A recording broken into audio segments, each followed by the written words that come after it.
David Walsh heard it through the communication array, a desperate plea transmitted across light years of void. His ship, the Defiant, had been mapping the outer edges of known space when the signal arrived. The voice belonged to someone terrified, someone watching their world die. Dr. Nira, a scientist from a species humans had never met, spoke in broken translation about fire raining from the sky and cities turning to ash. Her people, the Mirans, were being slaughtered by an empire that called itself the Dominion. The message included video files. David wished he had never watched them. Peaceful villages burned while families ran. Ships descended from orbit, firing weapons that turned living beings into shadows on walls. The Dominion wanted slaves and resources. Anyone who resisted simply ceased to exist. Dr. Nira explained that her people had sent requests to the Galactic Council, the ancient alliance of civilized species. The council had debated. They had discussed. They had done nothing. David sent the message to Earth immediately. Within hours, every major government had seen the footage. Within days, the arguments began. Some politicians said this was not humanity's fight. Earth had only just discovered faster-than-light travel 5 years ago. Why should humans die for aliens they had never met? Others pointed out that genocide was genocide, regardless of what species suffered. If humanity could help and chose not to, what did that make them? Admiral Patricia Cross ended the debate with a simple statement during the emergency session. She was a woman who had spent 40 years in military service, and her face carried scars from conflicts on Earth. She stood before the assembled leaders and asked them one question. If the message had come from another human colony instead of an alien world, would they still be debating? The room fell silent. 3 hours later, Earth authorized the deployment of the first expeditionary fleet. Patricia took command personally. She handpicked every ship and crew member. The fleet consisted of 15 warships, not particularly large by the standards of what little humanity knew about galactic warfare. But they were fast, well-armed, and crewed by people who volunteered knowing they might never return. David and the Defiant joined as the fleet's scout vessel. He knew these star systems better than anyone after months of exploration. The journey took 2 weeks at maximum speed. During that time, Patricia gathered every piece of information available about the Dominion. What they learned painted a grim picture. The Dominion had conquered 43 different species over the past century. They ruled through fear and overwhelming force. Their warriors were bred for combat, standing nearly 8 feet tall with armored hides and savage discipline. They had never lost a major engagement. The Galactic Council, Patricia discovered, consisted of species far older than humanity. They had evolved on worlds with gentle gravity, mild climates, and abundant resources. They had never known the struggles that shaped life on Earth. Their bodies were fragile, their cultures peaceful. The idea of large-scale warfare horrified them. When the Dominion began its expansion, the Council had tried diplomacy, economic sanctions, and appeals to reason. Nothing worked. The Dominion only understood strength, and the Council had none to offer.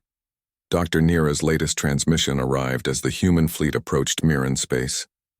She was hiding in underground tunnels with 300 survivors. The Dominion had occupied her world for 6 weeks. Half the population was dead. The rest faced transport to labor camps on distant worlds. She no longer asked for help. She only wanted someone to remember that her people had existed. Patricia ordered the fleet to battle readiness. She broadcast a message to Dr. Nira on all frequencies. Knowing the Dominion would hear it too, she identified herself as Admiral Patricia Cross of Earth's Expeditionary Fleet and stated their intention clearly. Humanity had received the distress call. Humanity was answering. Any Dominion forces in Miran space had one chance to withdraw peacefully.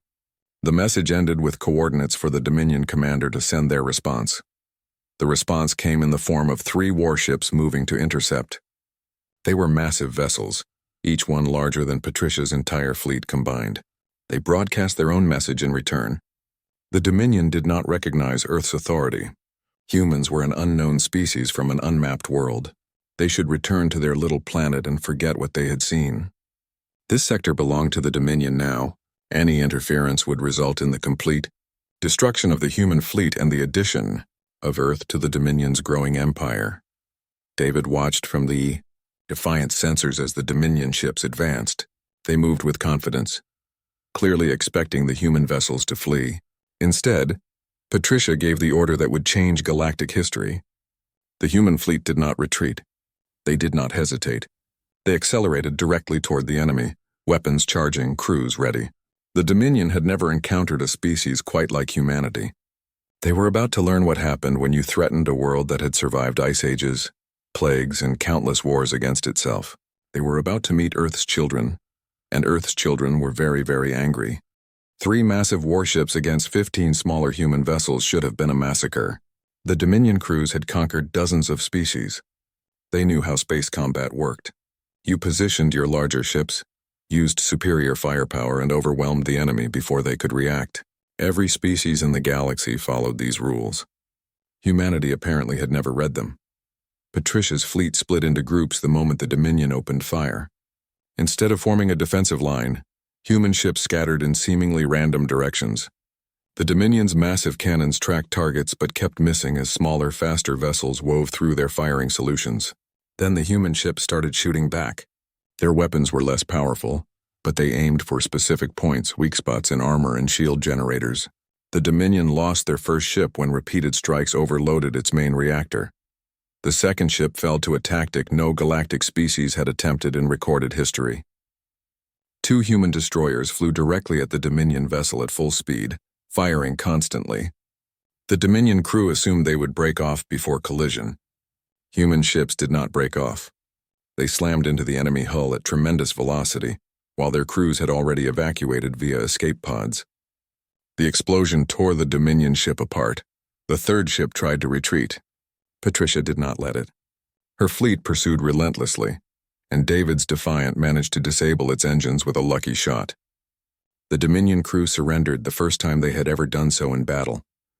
When human Marines boarded the vessel, they found warriors twice their size cowering in fear. The humans had fought with a ferocity that made no sense to species raised on peaceful worlds. News of the battle spread quickly. The Galactic Council could not believe the reports. Dr. Nira and her survivors watched from their hiding place as human ships entered orbit around their world. Patricia broadcast a simple message to the Dominion occupation force: "Leave now or face destruction." The Dominion commander refused, confident his ground troops could hold against any assault. Sergeant Rita Okonkwo led the first landing. She took 200 Marines down to the surface in 6 dropships. The Dominion had 4,000 soldiers occupying the Mirren capital city. Standard military doctrine said you needed at least 3 times the enemy's numbers to successfully attack a fortified position. Rita had worked out different math. Her people had grown up on a world where everything tried to kill them, from viruses to weather to each other. A few oversized lizards with guns did not scare her. The Marines hit the ground running. Dominion warriors opened fire with weapons designed to kill with a single shot. They had excellent aim. They hit human soldiers repeatedly.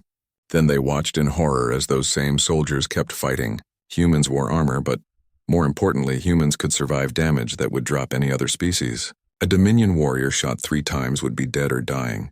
A human shot 3 times would be angry. Rita took a plasma bolt to the shoulder that burned through her armor. She switched her rifle to her other hand and kept advancing. A young Marine named Tim Rodriguez lost 2 fingers to shrapnel. He wrapped the hand quickly and continued fighting. The Dominion had never faced an enemy that simply would not stop. Every species they had conquered would break after taking casualties. Humans seemed to get more determined. The battle for the city lasted 6 hours. Rita's Marines used tactics drawn from centuries of human warfare. They moved in small teams, used buildings for cover, and coordinated attacks that isolated enemy positions. When the Dominion tried to regroup, human snipers picked off commanders. When they tried to hold fortified positions, Marines found ways around or through them. The Dominion were better armed and better armored, but humans were better at killing. Dr. Nira emerged from hiding when she heard the Dominion forces were in full retreat. She found Rita's unit securing a residential area where Mirren civilians had been held. The sight confused her initially. These fierce warriors who had just defeated a superior force were now carefully helping wounded civilians and distributing food from their own supplies. Rita herself was having her shoulder wound treated while simultaneously organizing an aid station. The doctor approached carefully. Up close, she could see that humans were shorter than most galactic species, relatively fragile-looking with soft skin and no natural armor. yet they had just accomplished the impossible. She asked Rita how they had won. The sergeant laughed, a harsh sound after hours of combat.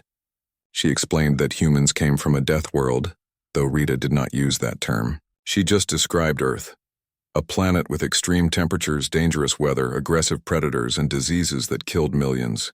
Humans had evolved to survive in conditions that would kill most galactic species within hours. Rita pointed out various Marines as examples. Tim had grown up in a city where violence was common. He had learned to fight before he learned to read. Another Marine, Lisa Park, had survived 3 tours in Earth's last major conflict. She had seen friends die and kept going. The entire unit consisted of people who had faced death and chose to face it again, not because they loved war, but because someone needed help and they could provide it. The Mirren scientist struggled to process this information. Her species had evolved on a world with mild climate and few natural predators.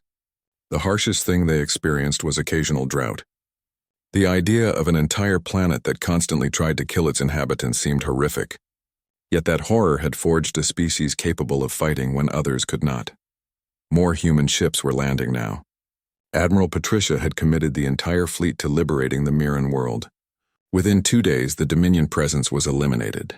The occupiers either fled the planet or surrendered. For the first time since the Dominion began its expansion, a conquered world had been freed, not by the ancient powers of the Galactic Council, but by a species barely old enough to reach the stars. The victory celebrations were brief. Intelligence reports showed that Dominion forces controlled hundreds of worlds. Millions of beings lived under their brutal rule. Dr. Nira met with Patricia and David to share everything she knew about the enemy's positions and capabilities. She expected the humans to declare victory and leave. They had saved one world. That should be enough. Patricia had different ideas. She sent a message back to Earth requesting reinforcements and supplies. Then she addressed her fleet. They had come to answer a distress call. That call had been answered, but there were more calls coming from more worlds. The Dominion thought they could enslave and murder with impunity. It was time to teach them otherwise. The hunt was about to begin. He ruled the Dominion from a fortress world deep in conquered territory. For 30 years he had expanded his empire without significant resistance. The Galactic Council species were weak, their military forces laughable when they existed at all. Now some unknown species called humans had destroyed 3 warships and liberated an occupied world. Draxo sent orders immediately. Find these humans. Destroy them. Make an example so horrifying that no one would dare resist again. The Dominion, fleet that arrived in Mirren space 3 weeks later, consisted of 20 warships and 10,000 ground troops. They found the system empty except for automated defenses and a single message buoy. Patricia had anticipated their response and withdrawn her forces. The message simply stated that humanity knew where Dominion forces were located throughout the sector. There would be no more easy conquests. The hunt had begun. Commander Luis Brennan led the first raids. He commanded a special operations unit of 60 soldiers trained for quick strikes behind enemy lines. His team hit 3 Dominion supply depots. In 5 days, destroying stockpiles meant to support ongoing campaigns. The attacks followed patterns drawn from human military history, guerrilla warfare that larger armies struggled to counter. Luis would strike, inflict maximum damage, and vanish before reinforcements arrived. The Dominion tried to adapt. They increased security at vulnerable installations. They stationed larger forces at key locations. It did not help. Human special operations teams seemed able to infiltrate anywhere. They would appear inside supposedly secure facilities, sabotage critical systems, and extract before defensive forces even knew they were under attack. Luis personally led a raid that freed 2,000 prisoners from a labor camp. The rescue happened so quickly that Dominion guards did not realize what had occurred until they found empty cells. Patricia, meanwhile, moved the main fleet constantly, never staying in one location long enough for enemy forces to pin her down. She studied Dominion tactics and found them rigid, predictable. They relied on overwhelming force applied directly. Human warfare had evolved differently through centuries of conflicts where resources were limited and creativity essential. She began using that knowledge to lay traps. The Battle of Threshold 7 demonstrated the difference clearly. The Dominion sent 12 ships to retake a world humans had recently liberated. They expected token resistance from perhaps 5 or 6 human vessels. Instead, they found 3 ships waiting in obvious positions. The Dominion fleet moved to engage, confident in their numerical advantage. Then Patricia's real force emerged from where they had been hiding in the planet's asteroid field. 9. Human ships appeared on the enemy's flanks and rear, already firing. The battle was brutal and short. Dominion ships were powerful but designed for direct confrontation. They struggled to fight enemies on multiple sides simultaneously. Human ships worked in coordinated groups, focusing fire to destroy one enemy vessel at a time rather than spreading damage across many targets. Within an hour, 8 Dominion ships were destroyed and the others retreating in disorder. Patricia's fleet had taken damage but lost no ships. David watched these battles from the Defiant while conducting reconnaissance deeper into Dominion space. He mapped enemy positions and identified targets for future operations. During one mission, his ship discovered something that changed the nature of the conflict. A Dominion convoy was transporting thousands of prisoners to a world designated only as Camp 17. David followed at a distance and observed that world from orbit. What he saw made him physically ill.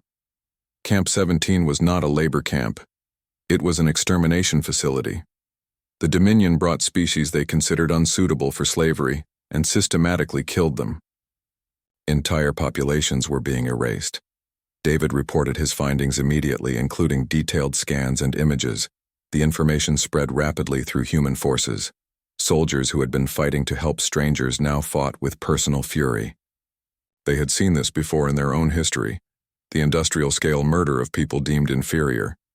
Humanity had sworn never to let such things happen again. That promise had referred to human victims. Apparently, it applied to anyone. Rita's Marines adopted new tactics after learning about the camps. When they encountered Dominion forces, they no longer offered chances to surrender first. Warriors who served an empire built on genocide received the same mercy they had shown others. The fighting became vicious. Dominion soldiers started to fear human troops in a way they had never feared any enemy. Humans did not just fight to win. They fought with a hatred that made no sense for beings defending worlds not their own. The Galactic Council finally sent representatives to meet with Patricia. They were grateful for human intervention, but growing concerned about human methods. A council diplomat named Ambassador Fell expressed worry about humanity's aggressive tactics.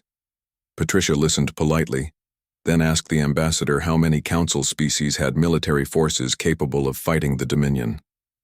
Fell admitted that none did. She asked how many council worlds had been conquered while the council debated appropriate responses. Fell had no answer. Patricia stated simply that humans would continue operations until the Dominion was no longer a threat. The council could help or stay out of the way. Dr. Nira had joined Patricia's flagship to serve as a liaison with liberated populations. She witnessed the human approach to warfare firsthand and found it deeply unsettling. Her people were peaceful by nature. The idea of deliberately causing harm disturbed them. Yet she could not deny the results. Worlds under Dominion control for years were being freed in weeks. Prisoners scheduled for execution were being rescued. The empire that seemed unstoppable was retreating on multiple fronts. She asked David about it during a quiet moment between operations. How could humans be so violent yet care so much about helping others? David thought carefully before answering. He explained that humanity's history was filled with horror and heroism, often by the same people. Humans were capable of terrible cruelty. They were also capable of tremendous compassion. The key was choosing which part to express. Right now, humans had chosen to direct their capacity for violence toward protecting those who could not protect themselves. The liberation of worlds continued. Dominion forces tried to hold their territory but found themselves constantly reacting to human initiatives. Luis led raids that destroyed command centers. Patricia fought fleet battles that eliminated Dominion ships faster than they could be replaced. Rita's Marines and dozens of units like hers cleared enemy soldiers from occupied worlds. Within 3 months, the Dominion had lost a quarter of its conquered territory. Overlord Draxos realized he faced a genuine threat for the first time in his reign. These humans fought with skill and determination unlike anything he had encountered. More concerning, they seemed to grow stronger with each battle while his forces grew weaker. Warriors who had never known defeat now hesitated before engaging human enemies. Some Dominion-controlled worlds surrendered when human ships appeared rather than face assault.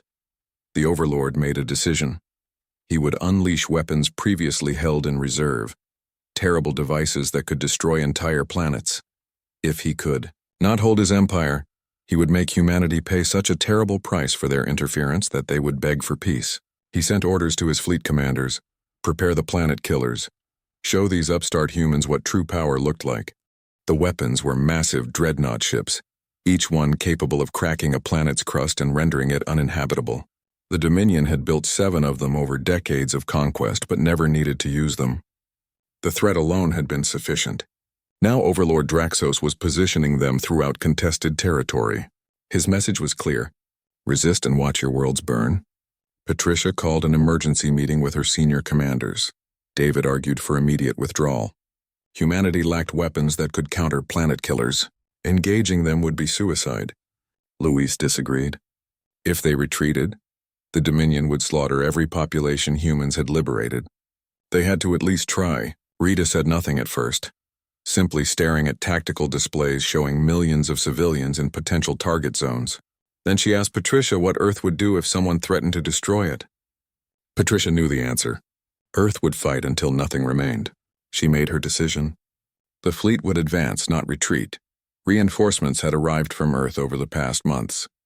The first expeditionary fleet had grown to 40 ships with 15,000 ground troops. Still not enough to match Dominion forces across the entire sector, but sufficient for what Patricia had planned. She would take the war directly to Dominion core territories, make Draxos defend his own worlds instead of threatening conquered ones, force him to pull back his planet killers for defense. The offensive began with simultaneous strikes on 6 Dominion-held systems. Human forces hit hard and fast, overwhelming local defenses before reinforcements could arrive. Worlds that had been under Dominion control for decades suddenly found themselves free. Some populations celebrated immediately. Others, broken by years of occupation, could barely comprehend what had happened. Human soldiers began calling themselves liberators, though the title felt hollow when they saw what the Dominion had done to these people. Lieutenant Sophie Brown led a platoon into what had been a Mirren settlement on an occupied world. She found buildings converted into processing centers where the Dominion sorted prisoners by usefulness. Those deemed suitable for labor were branded and shipped off-world. Those deemed unsuitable were executed. Sophie's unit arrived in time to prevent one such execution. 23 prisoners were lined up awaiting death when Marines stormed the facility. The Dominion guards died quickly. The prisoners survived, though many were so traumatized they could not speak. Sophie tried to maintain professional detachment, but it became impossible. She had trained for combat, prepared for casualties. No one had prepared her for this industrial approach to murder. Her troops felt the same. They had liberated dozens of facilities now. Everyone revealed new horrors. Prisoners starved to the edge of death because feeding them properly was inefficient. Children separated from parents and used as leverage for cooperation. Medical experiments conducted on captives to test Dominion biological weapons. The moral crisis spread through human forces. They had come to help, but victory seemed hollow when they kept discovering what the Dominion had already done. Soldiers who prided themselves on discipline started executing Dominion prisoners rather than taking them into custody. Officers looked the other way.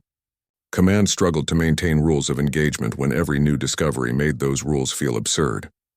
Dr. Nero worked with human medical personnel trying to help survivors. She witnessed humanity's dual nature daily. The same soldiers who fought with terrifying violence would sit for hours with traumatized children, offering comfort with infinite patience. Rita personally carried an injured elder from a collapsed building, then hours later led an assault that killed 36 enemy soldiers without hesitation. The contradiction seemed impossible, yet humans contained both extremes naturally. David's reconnaissance missions took him deeper into Dominion space than any human had traveled. He discovered that not all Dominion-controlled populations supported the Empire. Several subject species had been forcibly incorporated and resented their masters. David began making contact with resistance movements offering human support. Within weeks, insurgencies erupted on a dozen worlds. The Dominion had to divert forces to suppress internal rebellions, further stretching their military capacity. The first planet killer deployed to a world called Haven 5, where human forces were evacuating civilians from a captured Dominion facility. The massive dreadnought emerged from faster-than-light travel and immediately began charging its primary weapon. Patricia had positioned most of her fleet elsewhere, leaving only 3 ships in the system. They could not stop the planet killer. They could not even slow it down significantly. The cruiser Indomitable was closest when the planet killer arrived. Its commander, Captain Frank Stevens, ordered all non-essential personnel to evacuate while setting course directly toward the enemy dreadnought. He broadcast his intentions clearly, so Patricia would know what he planned. The Indomitable would ram the planet killer at full speed, hopefully disrupting its firing sequence long enough for the evacuation to complete. Frank's crew refused to leave. Every single person aboard volunteered to stay. They were 400 souls against a ship that could destroy worlds. The Indomitable accelerated to maximum velocity, while its weapons fired continuously at the planet killer's charging weapon. Dominion defensive systems destroyed the cruiser 3 kilometers before impact, but momentum carried the wreckage forward. 400 tons of metal and reactor core slammed into the planet killer's main cannon. The explosion did not destroy the dreadnought, but it disabled the primary weapon and killed most of the crew. The planet killer drifted helplessly as human evacuation ships completed their mission. Every civilian on Haven 5 escaped. The cost was 400 human lives and 1 ship. Patricia held a memorial service broadcast to the entire fleet. She spoke about sacrifice and duty and the price of protecting others. Many who listened wept openly. The destruction of the Indomitable had an unexpected effect on galactic opinion. Species across multiple sectors learned that humans had sacrificed a warship and its entire crew to save civilians from a world not even their own. The Galactic Council, which had watched human military actions with growing unease, suddenly saw something they recognized. These were not mindless warriors. These were people who believed some things mattered more than survival. Overlord Draxos saw only weakness. He interpreted the sacrifice as proof that humans valued individual lives too highly. That was a flaw he could exploit. He ordered his remaining 6 planet killers to move toward human-occupied systems. Let them choose between protecting populations and preserving their own forces. Let them bleed themselves trying to save everyone. The Empire would grind them down through attrition. Patricia received the intelligence about Dominion movements and smiled grimly. Draxos thought he understood human psychology. He was about to learn otherwise. She sent orders throughout the fleet. Every ship, every soldier, every resource would move toward the Dominion core systems. They would not wait for planet killers to threaten liberated worlds. They would go to the source and end this war permanently. The hunt was over. Now came the killing. Overlord Draxos had fortified the system over 3 decades of rule. 50 warships patrolled in defensive formations. Orbital weapons platforms surrounded every major planet. The asteroid belt had been converted into a maze of military installations. Defensive shields protected the command citadel on the primary world. Breaking through these defenses would require a fleet 3 times the size of anything humanity could field. Patricia brought 40 ships and 15,000 troops anyway. The human fleet dropped out of faster-than-light travel at the system's edge. Dominion sensors detected them immediately, and Draxos watched their approach with satisfaction. Finally, these troublesome humans would face impossible odds. He had drawn them into a trap from which there could be no escape. His forces outnumbered theirs significantly. His defensive positions were unassailable. He would crush them here and end their interference permanently. What followed would be remembered as the longest 3 days in military history. Patricia did not attack the Dominion forces directly. Instead, she scattered her fleet across the system in seemingly random positions. Dominion commanders watched in confusion as human ships took up stations near asteroids, behind moons, within planetary rings. Then the humans started shooting, not at warships but at orbital platforms, supply depots, and communication relays. They were systematically destroying the infrastructure that allowed Draxos to coordinate his forces. Dominion ships moved to engage, and Patricia's trap revealed itself. Human vessels would fire on approaching enemies, inflict damage, then retreat to new positions before the enemy could mass sufficient firepower. They used the terrain of space itself as cover, disappearing behind planets or into asteroid fields where larger ships could not safely follow. Dominion forces found themselves chasing ghosts while their support systems collapsed around them. Rita led ground assaults on 3 of the fortified asteroids, facing defenders who knew any retreat meant death. The fighting was vicious in the confined corridors and chambers carved from rock. Dominion warriors had every advantage except determination. Human Marines advanced through weapons fire that should have stopped them, taking horrific casualties but never faltering. Rita herself was shot twice and kept fighting. Her troops followed her example. They cleared the asteroids in 36 hours of continuous combat. Luis took his special operations teams directly to the primary world. They could not assault the Citadel from orbit, so they went underneath it. Ancient maintenance tunnels ran beneath the fortress. Built when the Citadel was first constructed, Dominion security had sealed most entrances, but humans were good at finding ways into places they should not be. Luis led 60 soldiers through kilometers of darkness, avoiding detection systems, until they reached the Citadel's foundation. The infiltration team planted explosives at structural weak points, while Dominion defenders above focused on the space battle. They set timers carefully, coordinating their detonation with a planned assault by Patricia's fleet. Then they began the long climb upward through the Citadel itself. Draxos had stationed his elite guard throughout the fortress, warriors selected for absolute loyalty and combat prowess. They had never lost a defensive engagement. Sophie's platoon was part of Luis's team. They moved through corridors that were essentially vertical, climbing while laden with equipment and weapons. Dominion guards discovered them 3 levels below the command center. The fighting happened in near zero gravity, both sides struggling for advantage in an environment that favored neither. Sophie watched friends die, shot at close range by warriors who had trained their entire lives for battle. She kept climbing. David remained with the fleet, coordinating reconnaissance and providing tactical information to Patricia. The Defiant could move faster than any other human ship, darting into dangerous positions to gather intelligence before retreating. He mapped Dominion fleet movements and identified the planet killers that Draxos had recalled for system defense. 6 massive dreadnoughts orbited the outer planets, positioned to destroy any human forces that broke through the defensive perimeter. Patricia made her decision. She divided her fleet into 7 groups. 6 would engage the planet killers simultaneously, 1 group per target. The 7th, led by Patricia personally, would push through to the command citadel. It was tactically insane. Each group would face a vessel that could destroy them easily. But the Dominion would have to divide their attention across multiple battles, unable to coordinate effectively with their communications disrupted. The final battle began with Luis's explosives detonating. The Citadel shook as critical supports failed. Dominion forces rushed to contain the damage, pulling security away from other areas. Patricia's group accelerated toward the primary world, drawing defensive fire from every nearby installation. The other 6 groups engaged the planet killers in desperate close-range combat. Rita's Marines landed on the primary world to assist Luis's team. Overlord Draxos watched his empire fall apart from his command center. Human ships were being destroyed, but they took Dominion vessels with them. Human soldiers were dying, but they kept advancing. He had expected them to break, to retreat when casualties became unbearable.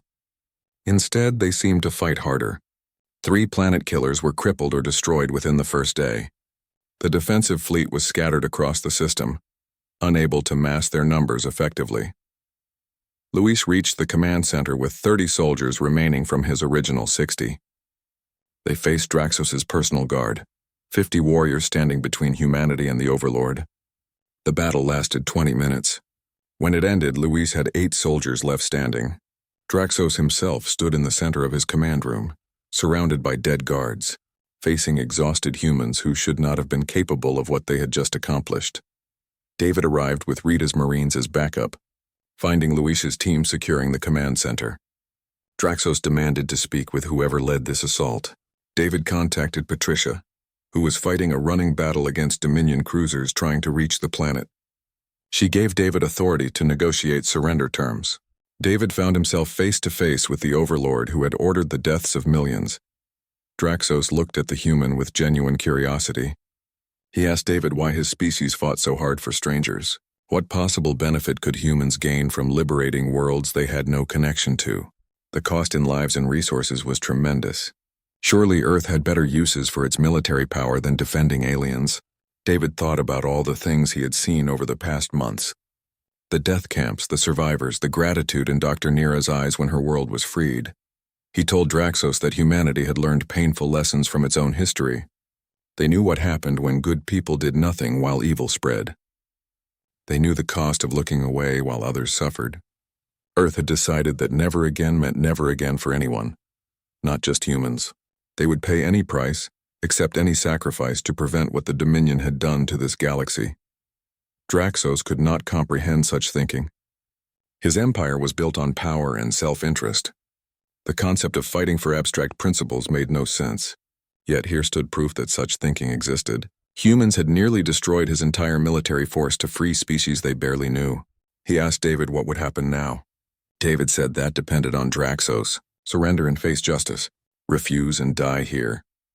The Overlord looked around his command center at the bodies of guards who had died defending him. He looked at the human soldiers, wounded and exhausted but still ready to fight.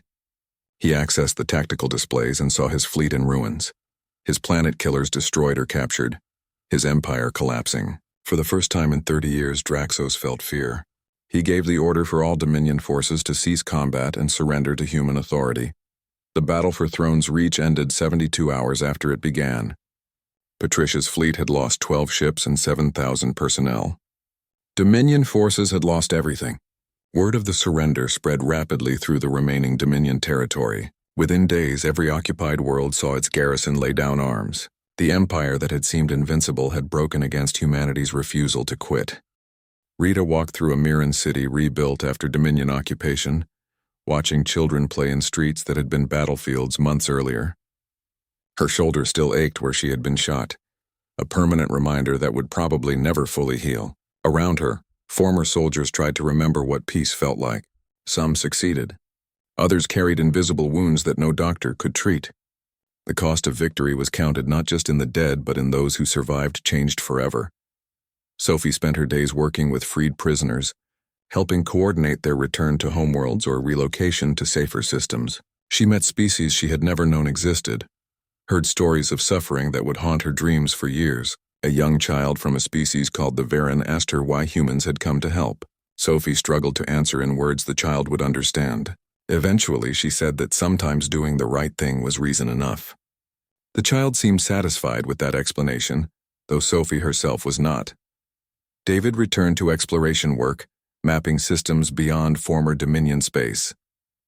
The Defiant carried scars from multiple battles, patched hull plating and replaced systems. He preferred the quiet of deep space now, away from the politics and ceremonies that followed humanity's victory. Sometimes he thought about the message from Dr. Nira that had started everything, a desperate plea from someone who had lost hope. That single transmission had led to the liberation of hundreds of worlds and the deaths of thousands of humans. He was not sure how to feel about that mathematics. The Galactic Council convened in formal session to address humanity's role in galactic affairs. Ambassador Fell proposed that Earth receive full council membership and authority over peacekeeping operations throughout the region. Some council members objected, concerned about humanity's aggressive nature and capacity for violence. Others argued that without human intervention, they would all be serving the Dominion now. The debate lasted weeks before the council finally voted. Earth received membership and recognition as the galaxy's primary defensive force. Patricia attended the ceremony on the council's central world, wearing her dress uniform with medals she had not asked for. Politicians gave speeches about cooperation and unity in the dawn of a new era. She listened politely and said nothing about the Marines who would never receive medals because they had not survived to wear them. When asked to speak, she kept her remarks brief. Humanity had answered a distress call. They would answer future calls if necessary. Peace was always preferable to war, but some things were worth fighting for. Luis retired from active military service but could not stay retired. He started training combined military forces, teaching soldiers from dozens of species how to defend themselves. His methods were harsh, drawn from human combat experience. Many wash out of his programs. Those who completed them became the foundation of a genuine galactic defense force.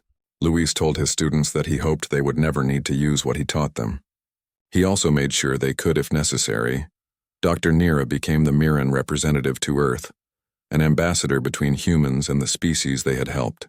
She spent 3 years studying human culture, trying to understand the contradictions that defined them. They were capable of tremendous kindness and terrible cruelty, often by the same individuals. They created beautiful art and devastating weapons. They loved deeply and killed efficiently. Eventually, she concluded that humanity's strength came from accepting both sides of their nature, rather than denying either. Earth itself changed in subtle ways. The war had cost over 8,000 lives and significant resources. Some questioned whether the sacrifice had been worthwhile for the sake of strangers. Others argued that humanity had proven itself capable of being something better than just another aggressive species scrambling for survival. Schools taught students about the Dominion War as a defining moment when Earth chose to be defenders, rather than conquerors. Memorials appeared on liberated worlds, monuments to the humans who had died freeing them.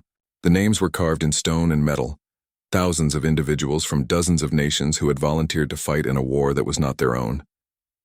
Representatives from freed species made pilgrimages to Earth, bringing gifts and gratitude. Some humans felt uncomfortable with the praise, remembering too clearly the things they had done during the fighting. The Dominion territories required years of reconstruction and rehabilitation. Populations that had been enslaved for generations struggled to govern themselves. Human advisors worked with local leaders, helping establish stable governments and economic systems. It was slow work, complicated by cultural differences and lingering trauma. Progress happened gradually, measured in small improvements rather than dramatic transformations. Overlord Draxos stood trial before a tribunal composed of representatives from species his empire had victimized. The proceedings lasted 6 months as prosecutors documented decades of atrocities. Draxos showed no remorse, maintaining that he had simply pursued power as any rational leader would. The tribunal found him guilty of genocide, enslavement, and crimes against multiple species. His sentence was life imprisonment in a facility maintained by humans, who apparently felt some responsibility for ensuring he could not escape. 5 years after the war ended, Patricia gave a lecture at Earth's military academy. Young cadets asked her about the Dominion campaign, wanting to understand how humanity had defeated a superior force. She explained that numbers and technology mattered less than determination and adaptability. The Dominion had been more powerful but less flexible. They could not imagine alternative strategies or adjust to unexpected tactics. Humans had spent their entire history fighting each other, learning from every conflict. That terrible education had prepared them for galactic warfare. A cadet asked if she would do it again, knowing the cost. Patricia considered the question seriously. She thought about the thousands who had died, the survivors carrying permanent scars, the families that would never be whole again.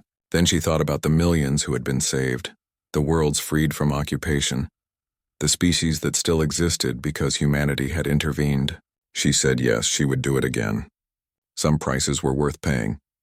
Rita eventually left military service and returned to Earth. She tried civilian life but found it difficult after years of combat. The trivial concerns of daily existence seemed meaningless compared to what she had experienced.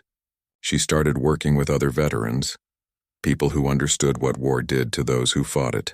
They built communities, supported each other, and tried to find purpose in peace. It was harder than any battle Rita had faced. David continued his exploration missions until advancing age forced him to retire. By then, humanity had mapped most of the local galactic region and established peaceful contact with dozens of new species. The Defiant was finally decommissioned and sent to a museum, its service record displayed for future generations. David visited once, looking at the ship that had carried him through years of danger. A young child asked him if he was scared during the battles. David admitted he had been terrified most of the time, but had kept moving forward anyway. The galaxy settled into an uneasy peace maintained by the credible threat that humanity would respond to aggression. Several potential conflicts were resolved diplomatically when aggressors realized they might face human intervention. Critics called it peace through intimidation. Supporters called it reality. Either way, large-scale warfare decreased significantly in the decades following the Dominion's fall. Dr. Nira lived long enough to see her grandchildren grow up on a free world. She told them stories about the dark times and the humans who had arrived when hope seemed lost. The children listened with wide eyes, struggling to imagine such things. She emphasized that humanity had not been perfect saviors. They had made mistakes, acted harshly at times, carried their own darkness. But when the galaxy cried for help, they had answered. That meant something. A monument stood on Earth in a quiet park where names covered black stone walls. 8,347 names representing every human who had died in the Dominion War. Visitors left flowers and notes, grateful words from species across dozens of worlds. At the base of the monument, a simple inscription captured what had happened in those desperate months. They cried for help. We answered. Never again. Patricia visited the monument on the war's 10th anniversary. She was old now, her body failing in ways that military medicine could not fix. She stood before the wall of names, remembering faces and voices. So many had followed her into battle. So many had not returned. She wondered if they would be proud of what their sacrifice had built or disappointed by what remained imperfect. A young officer approached respectfully, asking if she was the Admiral Cross from the war. Patricia confirmed she was. The officer thanked her, explaining that their homeworld had been liberated by human forces. Their parents told stories about the humans who had fought when no one else would. The officer had joined Earth's military to honor that legacy. Patricia thanked them and turned back to the monument. The sun set slowly over Earth, casting long shadows across the memorial. Patricia thought about peace and war, about the species humanity had saved and the humans who had died saving them. She thought about the galaxy that still needed defending, and the young people willing to do it. Eventually, she turned and walked away, leaving the names behind but carrying their memory forward. The cost had been high, but the galaxy had cried for help. Humanity had answered. That would have to be enough.